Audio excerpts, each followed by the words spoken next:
Good morning. Yeah, good day again. Good morning. Weather's a bit crappy, but yeah, I'm feeling pretty good. Headaches yesterday, bad headaches. But yeah, this morning had a good night's sleep, and this morning, yeah, better. Still a bit of a headache there, but plenty of water on board for today.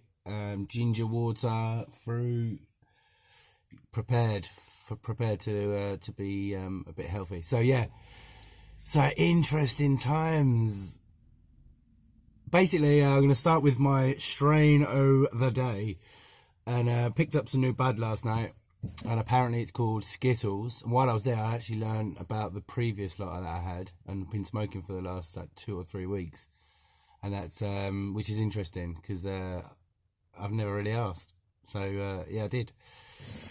And turns out that amnesia haze, I'm not going to give a load of knowledge because I've got no knowledge and I don't profess to. I want this experience to be about learning, so I'm just going to give you what I know. Amnesia haze, it's a dominant sativa, which would make sense because exactly that's how I felt in the morning. You know, energetic, buzzing, vibey. You know, all the things that they say a sativa can do for you. And yeah, so that was so anyway. So I had the option to get some of that or to try a new one called Skittles. And in there, because it was just new, and I was like, oh, yeah, let's try something new. I went, yeah, let's go for some Skittles. So having looked at Skittles, we got, I think, if I'm right, a indica dominant strain. So anyway, I flipping picked it up last night and obviously smoked one, and it's definitely an indica. It's kick ass, man. I flipping had a good night's sleep, much better than any other sleep I've had, and yeah, really monged me out, relaxed me. Sounds better, doesn't it? And anyways, but it's really tasty, really tasty. It's got like a really nice fruity, almost like a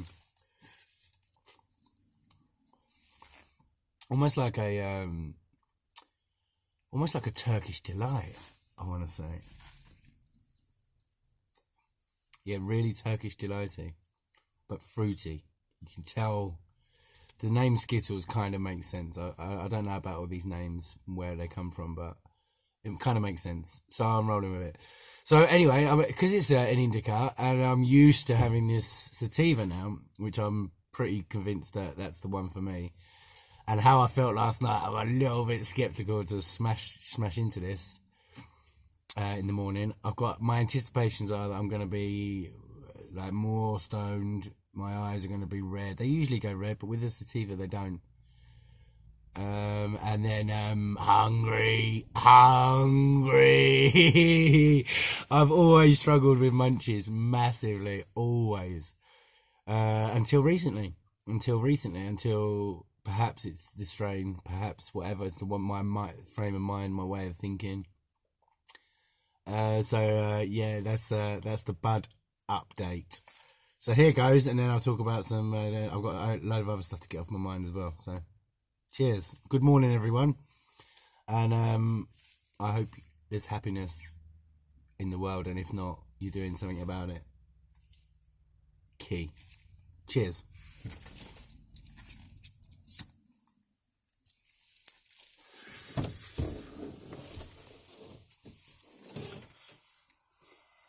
Really tasty. Really tasty. Much nicer than the other one. Yeah, really nice.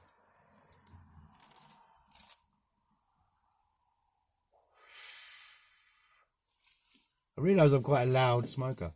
I kind of do this thing where I suck rather than, you know what I mean? Anyway, not that it matters. It might bother someone somewhere in the world, but... Right, so let me tell you about what happened yesterday with the old, with the folks. It's quite amusing, really. So they excuse me, it's got to my chest. So my dad did well, firstly, and had the chat with my mum. They had a chat together. They sent me a message in the daytime, which was nice to receive something that they're actually on this rather than not. And so I was trying to keep an open mind for how it would go for when I got back, so I wasn't disappointed. Got back after a long day and sat down and spoke to my dad, and we're getting somewhere, put it that way. I'm not going to go into it because obviously I'm going to keep the private details private, but we're getting somewhere. But they didn't get to where I thought they were going to be able to get to yesterday. Which, man, come on. I'm asking them to flipping change their whole beliefs. So, that's fine. They can have that. The first step was to get them to understand that I'm not doing anything wrong, and I'm trying something new, and I just want some support from them. That's fine. So that's good. It's funny. I will talk about it a little bit because it's funny. I don't know whether it's both of them, but my mum especially can't seem to understand the actual point, like the overall point. That's like one understanding and having, okay, fair enough, try something new. That's one thing, but for me,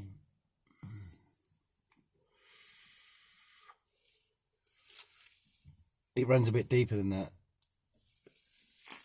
And the whole opening up and being honest about certain things, certain times in my life, maybe things that I want to get off my chest. Maybe not that they don't want to hear, and it's going to be bloody uncomfortable for them. But for me, I believe that having that dialogue and being open about things that happen in my life with them is going to improve our situation. But what do I know? Let's find out from a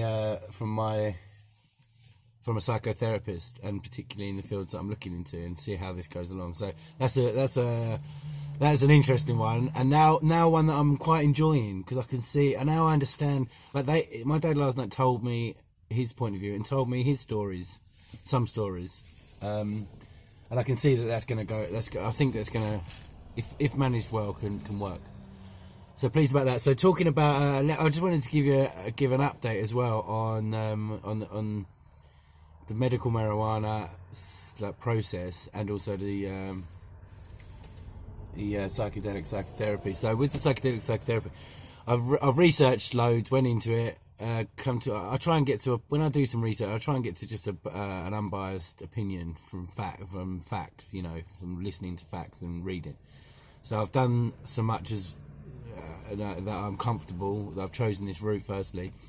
Then the process was to find someone to work with, and I found this guy, man, called Adam Knowles.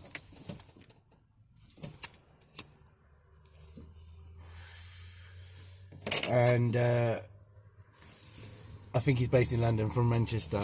I watched a very, really highly educated psychotherapist, and firstly, and then obviously he's got an interest in psychedelics.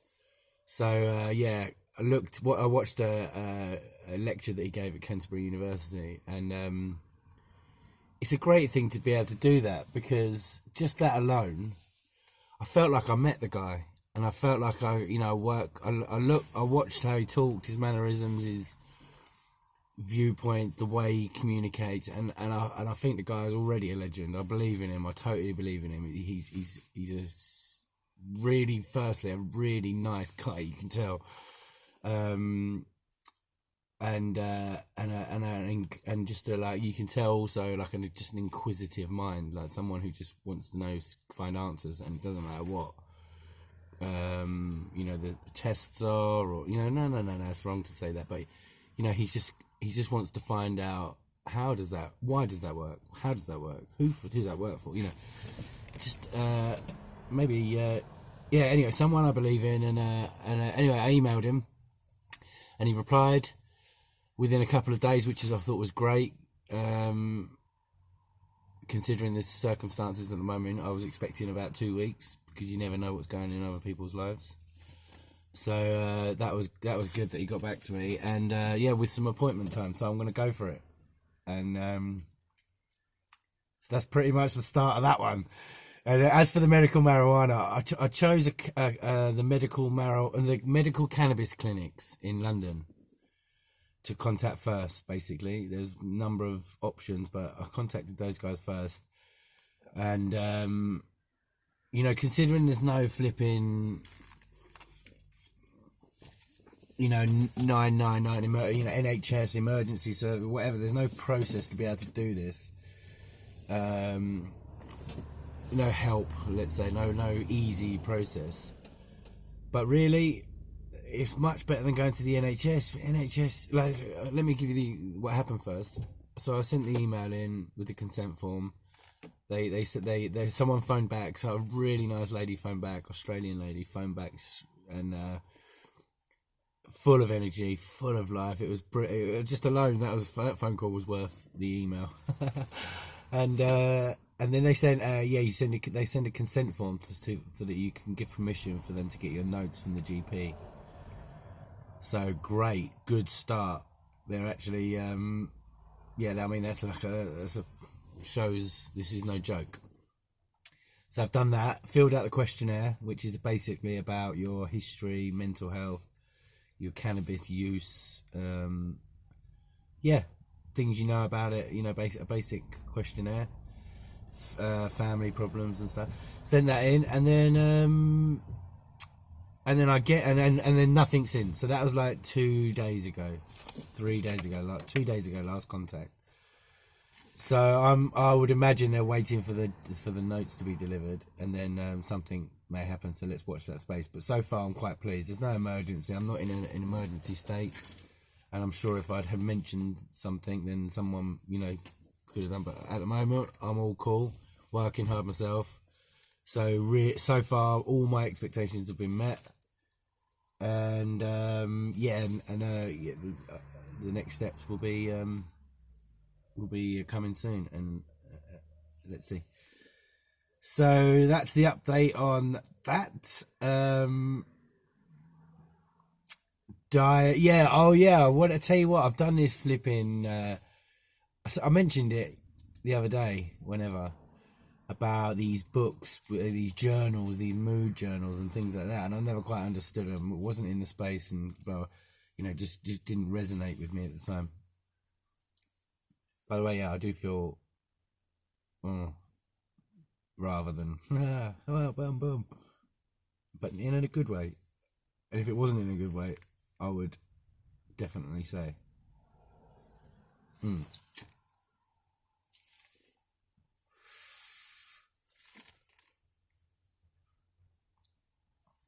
Yeah.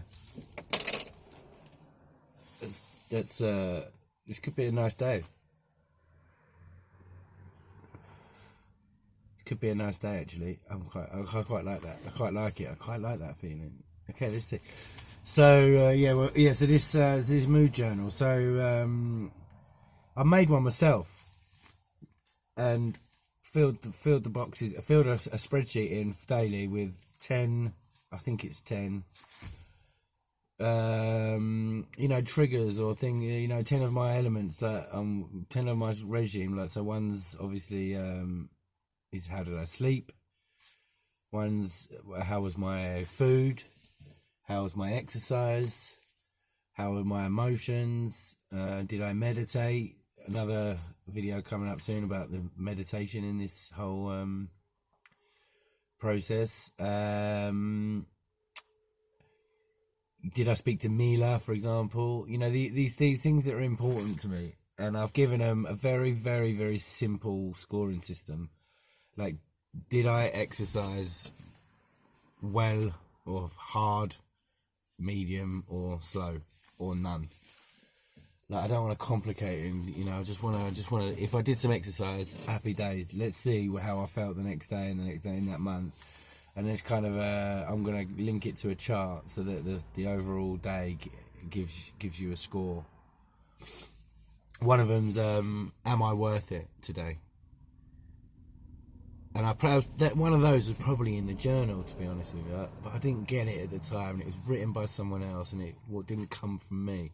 And I think that might be what's missing, or was missing for me, maybe the idea, just that idea. Why don't you feel one out yourself?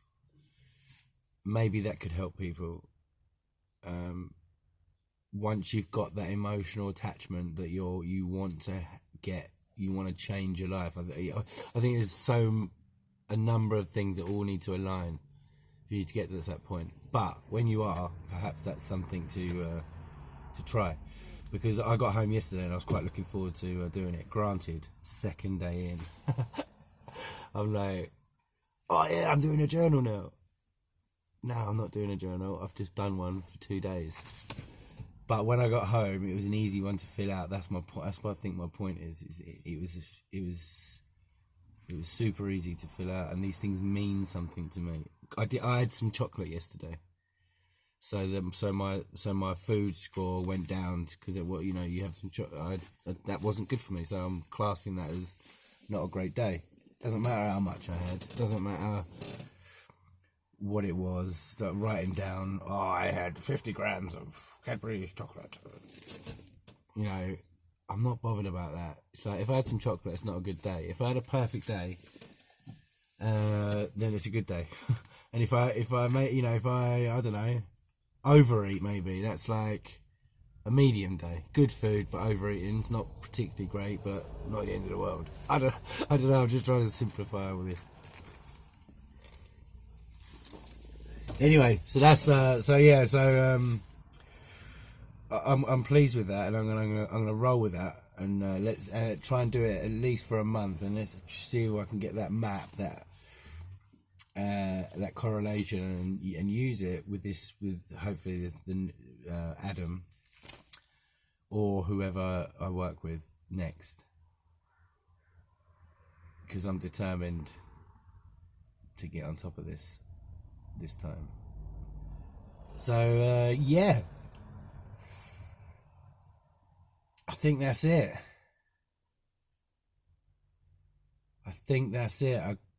I wanted to talk about how I've got to this situation I'm in at the moment, which is like, let's be honest, let's be totally real and frank about this. I watched a documentary the other day. I'm watching some documentaries, some inspirational documentaries, and there's this story of this basketball player who was an amazing white kid in America, New York. I think it's New York. And he just had, he was a nut, he was like lost control, angry, had anger problems, and he was a drinker. He was just a bit of a legend, like similar to White Man Can't Jump. I loved the guy as soon as I saw him. And and he got rejected. He got kicked out of team after team after team, and when in the end he just lost. He had a bad childhood, so he had his own issues that weren't being dealt with. So he hit the old tinnies and hit the playgrounds in America to be like the playground king. It's a good story. Right. You feel for him. Anyway, he ended up 35, 36 years old.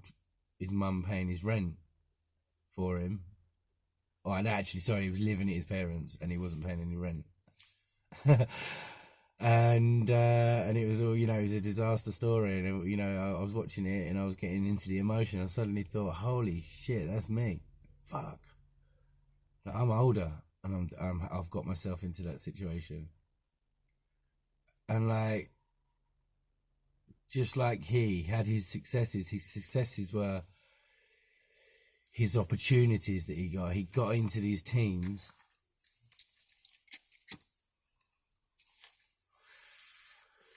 because of his talents or whatever, and his mental condition, or his whatever it was. I watch the documentary. You tell me, but whatever it was, something wasn't allowing him to fulfill that success or to maintain that success, because it wasn't happiness for him. Happiness was just playing basketball. I don't know. I don't know. It's a complicated one because I could go off. But anyway, and then all of a sudden, just to finish the story, he because he was so good at basketball, so good at doing all the skills and spinning it on his thumb and his head and nose and stuff. He ends up going into like the like American flipping all stars or whatever, you know, the guys who do all the tricks, and or at least a version of it, and ends up being really super successful. Has a daughter. He's like passionate about his daughter, just like I am. She ends up working with him. A documentary joins him when she's a bit older, and they go around to schools, give talks, inspire, playing basketball, having fun, and you see the look on his face. He's so happy now. He like changed his life, and I feel like I'm in a bit of a situation like that. Don't get me wrong, like everyone's got their own story and their own journey, but I feel like I'm we have a similar. I'm at a similar point of my story, where basically like it can't get any worse. You know, you talk about the phrase rock bottom, but man, you draw that rock, you probably go a bit lower. So I don't know. I don't even know what that is, but I know that it can't get any worse. And I've got myself in this situation.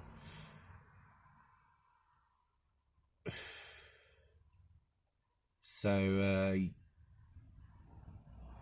yeah, I owe it to everybody and myself to work bloody hard at this and get it done. I'm freaking gonna. Some of my successes have always been my opportunities. I've always got myself into great opportunities, trying and, you know, grafting, hustling, and then I just flipping. There's a big story about that. Maybe that's a great video. Probably not great video. Plugging my own videos. That would be. I'd like to talk about that in a separate video. And I was thinking on my drive yesterday, on the day yesterday, like I was thinking about what are my successes, but then I was thinking what are my failures. And I saw an Edison quote recently, something like something along the lines of like, "There's no such thing as failure. There are only lessons," or something along those lines. And I was thinking, it's really, really right. You know, if you change that, you change your way of thinking, you start thinking, okay, my failures as lessons. Well, I've had loads and loads and loads of lessons, and unfortunately, I haven't really been able to learn from them. Call me stupid or call me slow, whatever. I haven't been able to like implement stuff. Always gone back to old ways or slipped into old character traits and never worked it out. But now I think I'm ready to. And I was like, yeah, I'm 30, you know, I'm like late 30s. But some people don't figure it out till they're flipping 70, so midlife, innit? It's probably about right. First half of my life, first third of my life, maybe. Learning, let's call it. And maybe this is the start of a new chapter. It definitely is already. It definitely is.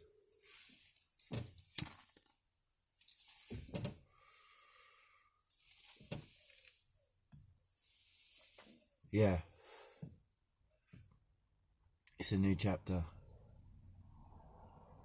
So on the agenda today is a little bit of work and more thinking, more ideas.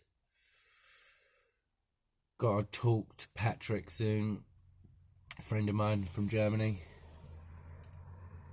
Got a project I'm working on, which is something that's common with me, and it's when I'm feeling my best is when I'm working on a project.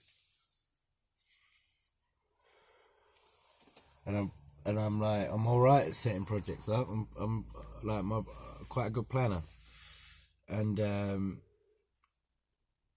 for like, my financial forecasts like look great, but that's about it so far in my life. And yeah, I'm approaching this project in a completely different way, same as this therapy, same as everything, and that's another video. And it's much more efficient, like less. It's, you know, what I've done in 2 weeks, what I usually would have taken like 3 or 4 months to do. And I'm excited about it. It's in mental health. It's an idea born from my own experiences, and an idea, with a mission based. Let's call it a mission to flipping help people like me. So that pain and suffering, but not just me, the extended family, friends. Because I think that's so important. Who the flipping heck is teaching these people? Like, it's one thing having therapy yourself and then going back, learning stuff, trying to have a conversation with someone who's got no idea what you're fucking talking about or where you've just been in your head, and trying to get them to understand it. Of course it's going to cause conflict. Like, they're not, you know, communication skills seem to be, like I said, I'm no expert, but in my experiences, seem to be the basic problem here.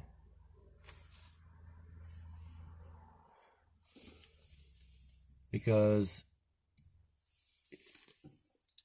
if you're talking to somebody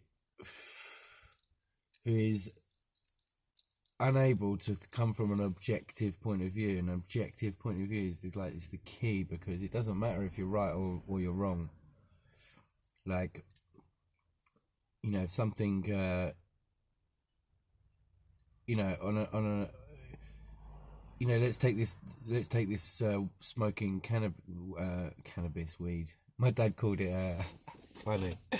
He called it dope last night. Smoking dope in the 70s. He was telling me a story. In the 70s, yeah, we actually, my dad talks to me like this. Yeah, in the 70s, yeah, we used to go to parties and everyone was smoking dope. I thought it was really funny, dope. I might start calling it dope. I can't. I don't like it. It's funny, man. I need a name for it, actually, to make them a bit more comfortable talking about it. I was thinking like Canna Care. Just Canna for them. Because I think they're uncomfortable saying weed, marijuana. I'm a bit uncomfortable saying marijuana. You know, I get it. So I might come up with a nice one that's Mary Jane. Mary Jane's a good one. Yeah, Mary Jane's quite nice. Anyway. Yeah, so yeah, if you haven't, with my mum, for example, you haven't tried to have a conversation with her. Her opinion is based around what, you know, people she's seen in the streets or whatever, media, movies, and yeah, negative press. So you know, you can't have a conversation with someone like that who are stuck with the fact that their opinion is right and that is it. So that's why I've tried to educate them a little bit, give them a bit of, like, I showed them a documentary of how this how THC and CBD are helping with cancer patients in America, particularly children. This documentary was about. Really heartbreaking, like, but amazing, because, you know, it was arguably helping. I think they say to extend lives, at least, you know. So let's call it that. But yeah, so now also with some actual knowledge on it, and also to counter it, a documentary on. The drugs that she believes in and the system that she believes in, the pharmaceutical industry and the doctors, and which is super interesting. And again, that's just you know, maybe a heavily loaded documentary, but find a documentary that's pro drugs. there is. I don't think there is one. I mean, I'd love to see one. I'd love to see a documentary showing how great these opiates are. So anyway, yeah. So once we crack the communication, once you've got a bit of knowledge, then I think dialogue can start, communication can start, and then you can deal with these things. And then I'm starting to feel better already from it. So here's to it. Yeah, I think this is a heady. I feel good, feel great. Another good day. So took my CBD today. Took some Yakult for the gut. Already feeling better. Nausea's disappearing. On the rise. Mila, I'm on my way to you, baby. I love you. I'll speak to you today. And have a good day, everyone. Bye.